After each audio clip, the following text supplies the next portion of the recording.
Добар ден, драги ученици! Јас сум оделенскиот наставник Гордана Томеска од Општинското основно училиште Лирија од Тетово. Добре дојдовте на часот по македонски јазик за трето оделение. Денеска ќе ја обработуваме басната, лисицата и гавранот. Кои се образовни цели на овој час?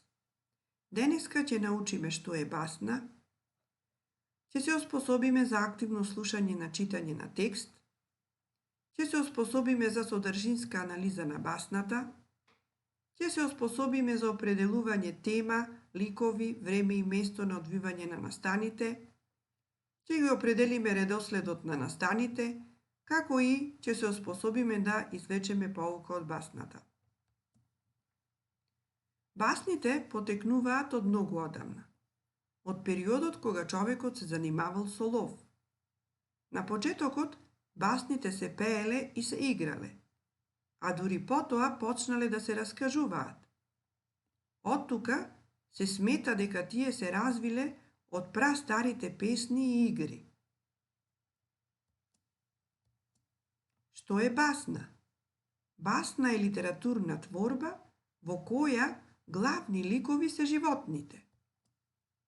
Преку басните, на алегоричен начин се опишани човечките особини, посебно човечките карактерни негативности, како што се лага, злоба, глупавост, исмејување, мрзеливост, лакомост, ласкање, насилство, со цел читателот да извлече некоја поука или порака. Преку басните исто така се исмејуваат особините на луѓето. Басните можат да бидат напишани во стих или во проза. Најпознати баснописци се Езоп, Ла Фонтен, Иван Крилов и други. Преку техниката буре на идеи ќе ја опишеме лисицата. Лисицата е диво животно, таа има убаво крзно, долга опашка, таесна одлива, во басните често е опишувана како итра и досетлива и се храни со кокошки и петли. Лисицата и гавранот. Си бил еден гавран. Денот го поминувал летајќи над крововите на куќите во едно село блиску до шумата. Еден ден гавранот си нашол големо парче сирење. Веројатно му паднало од рацете на некое дете од селото. Го грабнал со клунот и летнал кон шумата. Слетал на своето гнездо, сакал во мир да си го јаде вкусниот оброк. Токму во тој миг под дрвото минувала лисицата. Сирењето јасно се издвојувало од црните пердови на гавранот. Лакомата и гладна лисица веднаш почнала да размислува како да стигне до сирењето. Брзо размислувала и се досетила. Со милозлив глас и со очи светнати од итрина проговорила: "Добар ден, убав гаврану! Колку прекрасни црни пердови имаш! Морам да ти признам, ти си најубавата од сите птици во шумава." Гавранот ја поднаведнал главата да види кој толку убаво зборува за него. Лисицата продолжила да му ласка. Ха, ми кажуваа дека знаеш убаво да пееш. Не ти го имам слушнато гласот. Сакам да го чујам. Ај, запејте, молам. На сите животни ќе им раскажувам колку убаво пееш.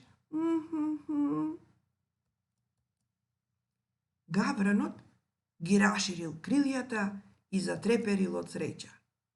Поверувал дека е вистина секој збор што го кажала лисицата. Не размислувајќи ни малку, решил да и покаже и да и докаже дека знае да пее дури подобро и од славејот.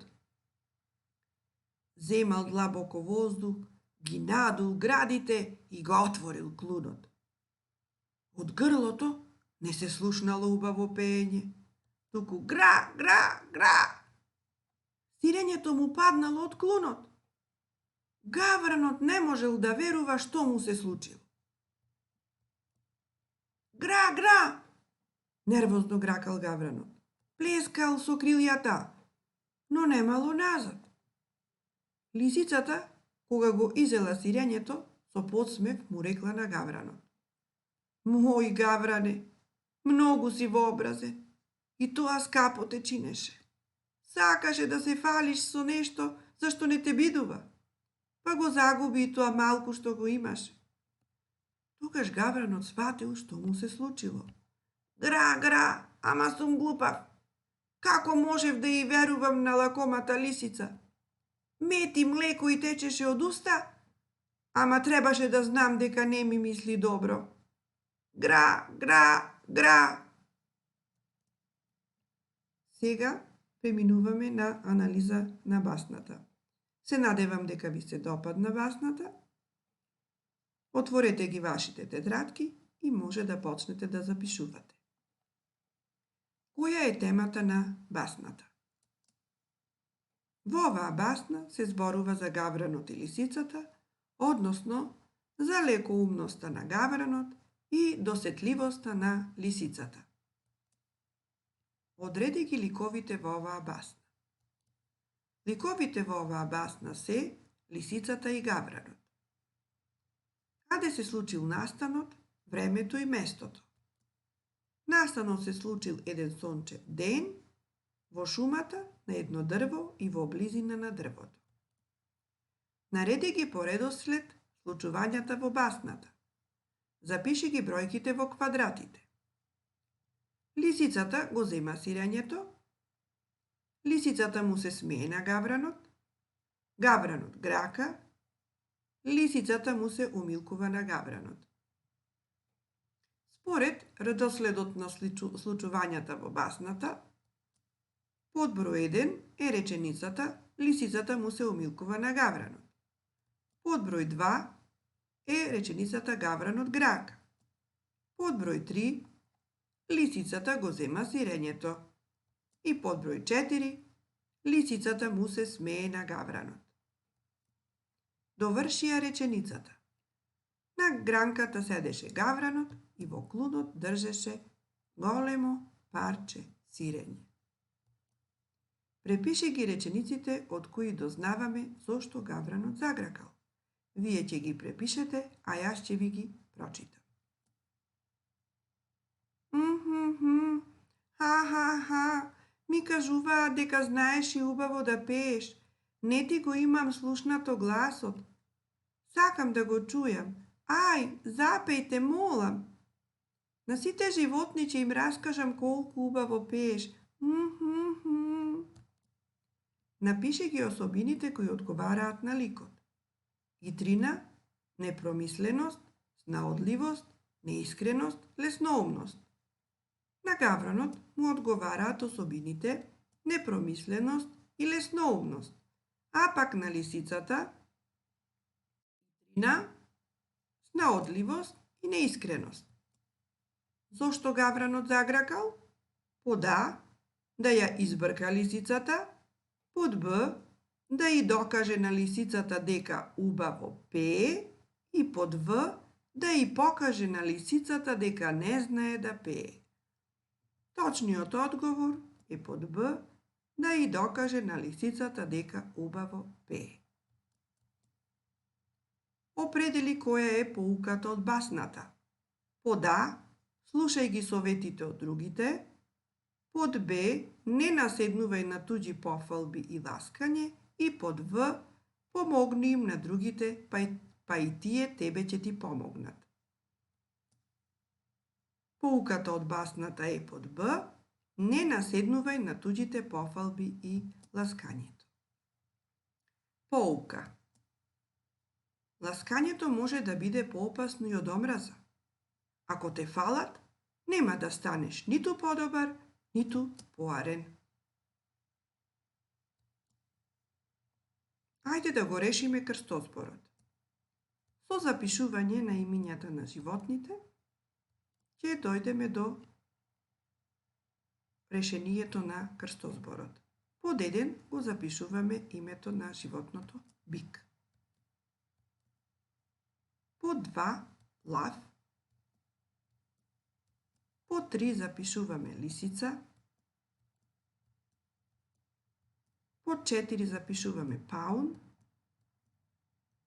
И под 5 запишуваме магаре. И така доаѓаме до решението на крстозборот, кое гласи басна. Домашна задача. Прва задача. Направете стрип, раскажете ја басната со помош на слики во кои ќе вметнете текст. Втора задача. Размисли за постапката на лисицата и напиши го своето мислење. Што научивме денес? Денес научивме што е басна, научивме активно да слушаме читање на текст, научивме содржински да анализираме басната, односно научивме да определуваме тема, ликови, време и место на одвивање на настанот, научивме да определуваме редослед на настаните и да извлекуваме поука од басната. Ви благодарам на вниманието и довидување.